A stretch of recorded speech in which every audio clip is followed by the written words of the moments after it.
What's going on, YouTube? Today I'm going to be making a washed fighters tier list. So we got a couple older unks kind of we got here right below. We got a couple guys queued up. I'm really excited for this tier list. I think this gives me a better way to kind of show where I think some fighters are in their career. Yeah, let's queue up Alex Pereira first. I think he's still got 1 to 2 more elite fights left in him. I don't think he's still the Alex Pereira that we probably saw, against Izzy or against the Jamal Hill. I think that was prime Alex Pereira. I thought you did see a little bit of a slow down in the Khalil Roundtree fight. He did pick it up, of course, in those third, fourth rounds. But, I mean, the fact that he still lost 2 rounds to Khalil Roundtree did show a little bit of a step back. He was still a lead in those Yuri Prohaska fights. I think probably Alex Pereira's prime performance was Yuri too. I think his second fight with Yuri Prohaska was probably Alex Pereira's most dominant performance ever, and I don't know if we'll ever see another version quite like that. But I still think he's got 1 to 2 more elite fights left in the tank. That he's still going to be at that championship level, right? You got guys out there that really aren't there anymore. But Alex Pereira, I think he's going to be able to go beat Cyril Gahn, and I think he's going to still have a really good chance against Tom Aspinall. Even though he is up there in age, he's 38, 39 years old. I don't think he's necessarily quite washed yet. And then coming up next, we got Aljamain Sterling. I would say his best days are behind him. I think he got... Honestly, I couldn't believe how well the start of the fourth round against Yusuf Zalal played out for him able to crack him on the feet 1 or 2 times. I thought you were going to see like a slow regression down for Aldo, and I thought he was eventually going to go on and lose that fight, but Aldo showed pretty elite ability to keep himself in the fight, and he's able to crack out Zalal, and Zalal was really never able to kind of recover from there. But I think... Even though he did look really good in his last fight, I do believe his best days are behind him. I don't think we're seeing the same Aljo, that beat a Peter Yan a couple years ago. I don't think that we still have that fighter left, but I still think that we have a guy that can compete at a top 5 level at featherweight. I would like him to fight... I mean, you can go Gene Silva for another number one contenders fight, but Silva's probably like a minus 280 favorite in that. You can go... you can go Yair Rodriguez if you want kind of an easier fight for him. I think that he could beat Yair. I'd probably pick Aljo just stylistically. I'd have to watch a little bit of tape on Yair's grappling. I also don't know if Aljo could get inside because of Yair's kicks, but those are just my thoughts. I think Aljo's best days are behind him, but I still think he's going to be okay and going to be able to put up a fight in his next upcoming fights. Next up, we got Conor McGregor. I do think Conor McGregor is washed, unfortunately. We got to see how he looks. During those open workouts, but from the clips I've been seeing, he looks pretty washed. I don't think he's as bad as 2020 Tony. I think that's definitely a different level of wash, but I think that you're going to see a Conor McGregor that can compete for the first 30 seconds, maybe 2 minutes with Max Holloway. But after that fast switch muscle starts to go, his cardio starts fatiguing. I don't think he's going to be able to catch Max on the feet. I think Max is just a little bit too fast. Unless Conor McGregor is able to walk him down or maybe grapple Max, I do think he probably is washed, unfortunately. I do think there's a slim possibility that he can beat Max. It's not completely impossible. It's not like me stepping in there with Max. I would get absolutely chinned. But, for Conor McGregor, he's absolutely at a wash point in his career, but the fact that we're even talking about him fighting is kind of crazy. I wouldn't even had him added onto this tier list a couple weeks ago just because I didn't think that we were truly going to see him back in the octagon, and I hope we do, but it's been 5 years, and he's been saying he's going to come back for a while. So I think odds are, I would say probably 80% chance he does make that walk on fight night. Honestly, if anything, I hope Max Holloway drops the fight.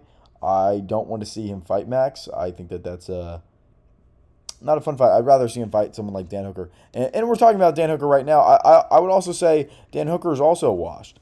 I think, I'll say his best days are behind him.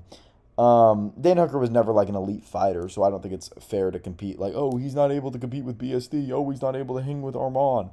Like, no shit, he's not able to hang with those guys. but I don't think that we're going to see as good of a performance as he did against Gamrot. Like Gamrot, he looked really good in that fight. It was really impressive what he was able to do against Gamrot in that fight. So even though he did lose that fight, he did lose against Gamrot. Like Dan Hooker is on a pretty gnarly losing streak, especially if you take out that win for him. Well, that's not true. I think he's heading into the Gamrot fight with a 3-fight win streak or a 2-fight win streak.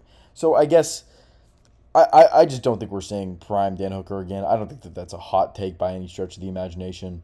I think his best days are behind him. He's getting up there in age. He's got some gnarly, allegations coming out about him. So, he got mogged against Arman, lost to BSD. He did beat Jalen Turner, which is a good win, but his best days are behind him. I think that that's fair to say. I don't think that that's controversial by any means. He did beat Gilbert Burns in 2018, and I actually didn't know that. That's pretty impressive. But, yeah, so I'm going to go his best days are behind him. And next up, we got Jared Cannonier. Oh, gosh. I mean, he's looked really good still in a lot of his fights, even at an older age. It was just MVP. I thought that was a bad matchup. I thought MVP just kind of speed mogged him, unlike a lot of other competitors would be able to do to Cannonier. Cannonier, I just felt bad for him. I felt like they weren't giving him good matchups. I felt like they were trying to get rid of him, especially a guy like MVP is kind of a bad matchup for any striker. Like, MVP is the kind of guy that you could convince me that MVP could go outstrike Carlos Prates. That's very possible. Like, if you were to go make MVP versus CP, I don't know who I'd take in that fight, right? Because Carlos Prates isn't going to initiate the grappling. And I'd probably take Carlos Prates just because he's got the KO power, and he'd probably find MVP eventually. But MVP's a tough guy to catch. But, I thought you saw that with Cannonier. Cannonier got dropped once. But yeah, he's never going to probably get to that top 5 level ever again. He's 41 years old. Or is he older than that? He's clearly up there in age. And I'm not necessarily pumped for his next fight. I don't think he's had anything announced yet. But, he's 42 years old right now. It's a tough spot. Oh, it looks like he's fighting Christian Leroy Duncan. It looks like that's next for him. That's actually an interesting fight. I wasn't very impressed with Christian Leroy Duncan. I don't know if that's confirmed, so don't take that. But that's from Kevin K. So whatever you take of Kevin K, whatever your assumptions are from that. But I think his best days are behind him. Coming up next, we got Volkanovski. I'm gonna put him also in the best days are behind him. He looked he looked good. He looked good against Derek. I think what people, honestly, I'm going to say 1 or 2 more elite fights left. Because my stance with Volkanovski is his worst performance that I saw was his first fight with Lopez. The thing was, I just thought his game plan in his second fight with Lopez was really good. I thought his game plan was phenomenal, okay? You're facing a power striker, so you're not going to let yourself go into those exchanges, rightfully so, and he treated that fight correctly, as he should have, right? As he should have. So I'm glad that Volkanovski didn't do anything else. Like, if he decided, all right, I'm going to swing in the pocket with Diego Lopez for 5 rounds, he was going to get chinned. He got clipped by just this, like, an uppercut that landed fine, and he got clipped and dropped. So I think he's going to be able to beat Movsar. The question is he could beat Aljo. I think he'd be able to beat Aljo. But he's just getting up there in age. It's like I think Gene Silva probably beats him.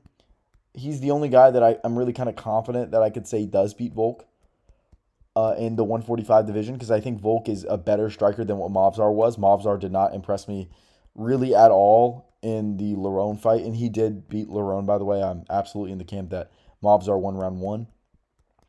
But yeah, I think Volk, maybe elite isn't the best way, because he's obviously not prime Volk. I'm going to put him in best days are behind him.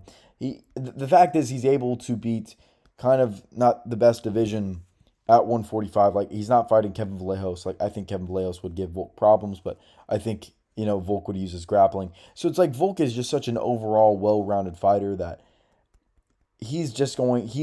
He's a smart enough fighter that he is going to use what he can to go beat any fighter in the division. And he's still good enough. It's not like The thing is, there's no one really at 145 with a true X factor. And what I'm trying to get at is, I kind of talked about this in the video before. Volk doesn't have an X factor. His X factor is just being good. It's really his IQ. His IQ is his X factor inside the ring. Okay, his ability to see, his ability to make it a great game plan with Craig Jones and co, and to really come out there and really whatever he wants to do in the cage, he's going to make sure the fight goes there. And you saw that especially with Diego Lopez. Like I said, he initiated the grappling. He said it wasn't as easy as he thought he'd be able to get a takedown, and it is what it is. But he was able to strike the way he wanted to strike. Like, honestly, I think if Volk wanted his way, I think he would have blobbed out Lopez for 25 minutes. And you'd see peak blob Volk. But Volk didn't do that. Instead, Volk just kept him at range and, just played pretty smart. We're going to go Derek Lewis is washed. It's not like he was ever an elite technical striker. Yeah, I mean, he just got an early overhand right, and he completely gave up versus Waldo Cortez Acosta. Cortez didn't really throw much of a strike there, but it was enough for Derek Lewis to throw in the towel. So it was a jab, like, not saying that jab. I don't think that jab would drop me. I don't know. Maybe I have no chin, but I don't know. I mean, I'm sure that would hurt, but I mean, Derek just, and then had the worst pulling guard of all time. That was pretty bad. But yeah, I would say Derek Lewis is washed. I think his Tyson Chisera fight was a little bit fluky. I think Hokit beats him, honestly, really easily. I don't see Derek Lewis being able to beat Hokit, but yeah. Coming up next, we got Alexandre Pantoja. I'm going to also put him in the wash category. I talked about this in the video a couple days ago. I think I could put him in best days or behind, but I'm going to make a point of putting him here. And the reason is I think, no, he's not this bad. Because I feel like I'm just putting everyone in the same category.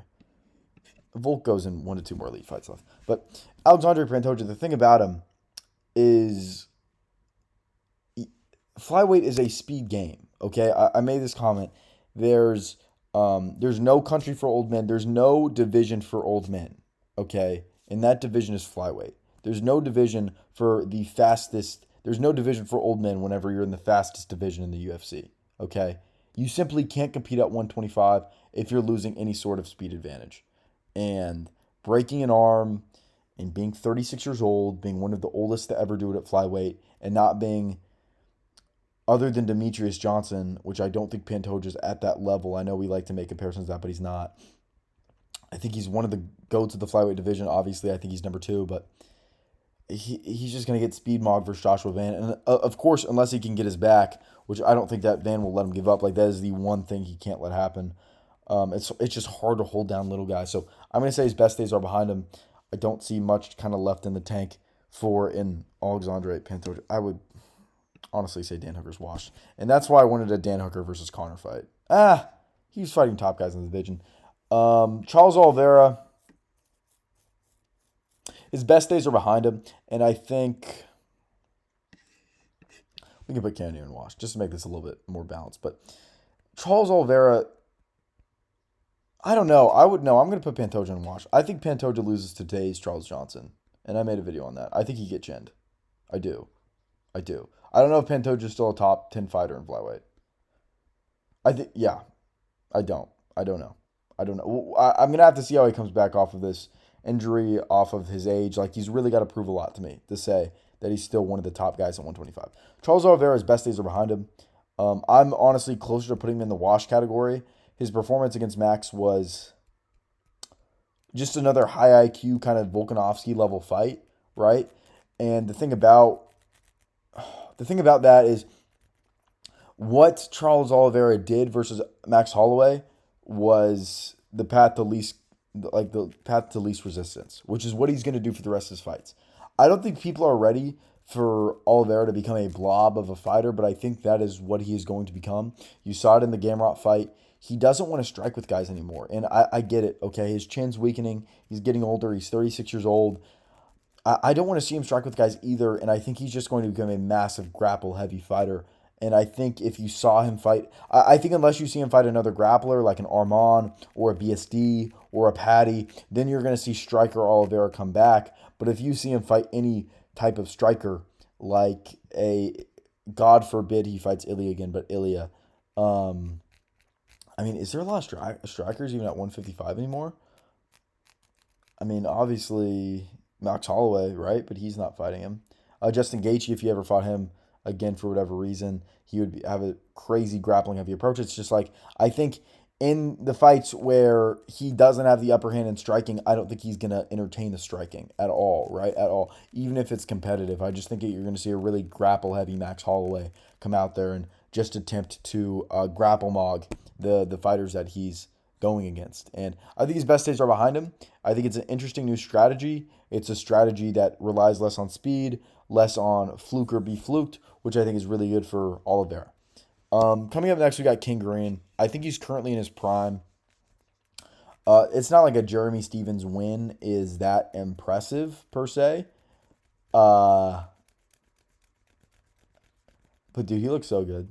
Dude, he looks so good. I thought he actually lost to Gibson Jr. I thought he actually lost that fight. It was close enough that I'm glad he won. And then he looked great against Daniel Zellhuber. I'm excited. Like I said, I want him to fight Michael Johnson next. Did I watch Prime King Green? To be fair, no, I didn't. So to be fair, I don't know if he was actually this good before, but from what I've heard, King Green is a win-loss fighter who's now on a three-fight winning streak. So I'm going to put him in the prime category. Coming up next, we got Yuri Prochazka. I think his best days are behind him. I think he's done. I hate to say it, but I do think Yuri will never reach the belt. I think Yuri's got a lot of tough matchups, especially at 205 ahead of him. I think he does maybe deserve an Oldberg rematch one day, maybe not for the belt, but if they would just fight as number one contenders or something like that, I'd be more open to that. But like my next matchup for Yuri's Hamzat, right? You know, I think that's kind of what's next for him. I think those are two really big names that you want to match up within the division. Hamzat's going to have a much bigger name after the Strickland fight. And I think for a number one contenders bout, because you're probably going to have Magomed and Paulo Costa fight it out. I don't know why. In Paulo Costa, his latest tweet, he said, either I go back down to 185 to fight Strickland in a rematch. So you want to rematch with your most boring fight. I don't know why you'd want to do that, especially after you've bulked up. Or I get relieved of my UFC contract. Or he goes up to 265 to fight Josh Hokett. I thought all those were just honestly the worst opinion you could have whenever you should be asking for an interim light heavyweight chance against Magomed Ankalaev, which I think is very possible. You could do that in like October or something. That's a really interesting fight, and I'd like to see that fight happen because I think Magomed would give Paulo a lot of troubles. Maybe he's going to lose to Magomed. I think that would be pretty obvious. But we're supposed to be talking about Yuri. I don't think that Yuri's not going to be a top 3 fighter in the division. If Pereira ever comes down, Pereira clearly owns him. I would pick Yuri over Paulo Costa still. I'd pick Khalil Roundtree in a rematch. I'd pick Hamzat.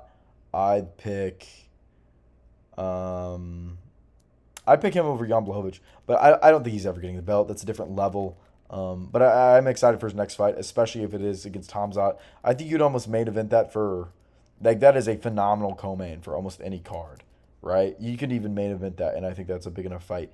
You have two big enough names that you could main event it. Honestly, you can make that the main event for the October card, or for whatever card you headline the Oliveira versus Arman BMF title fight, which should be happening next in the division. I think my kind of hot take about Arman is he's got to fight more.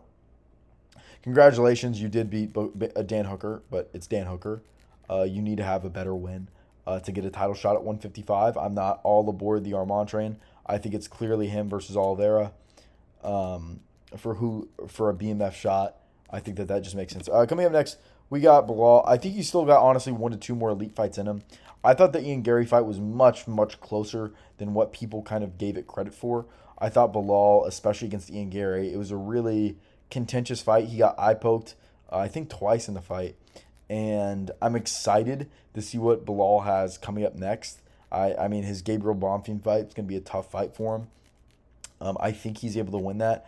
He could easily drop to this tier or this tier, depending on how the Gabriel Bonfim fight looks. But I think he's still got 1 to 2 more elite fights left in him. If he beats Bonfim, he probably gets put into a number one contenders fight, or doesn't because the UFC probably doesn't really like him. But yeah, I think it's pretty interesting to have Muhammad go up there and fight 1 to 2 more elite kind of fighters. And that's all I got for today. I mean, I guess I should find somebody in this list who I would say, Daniel Zellhuber is currently prime 2020 Tony Ferguson. That's kind of a joke. Let's find someone serious here. Who else could we throw? Oh, Benny. Benny's prime. Prime Tony Ferguson. Benil Daryu. Yeah. Who else do we got? Who else could we throw on this tier list? Jamal Hill, best days are behind him. Leon, Leon's washed. Leon's obviously washed. Holloway's best days are behind him.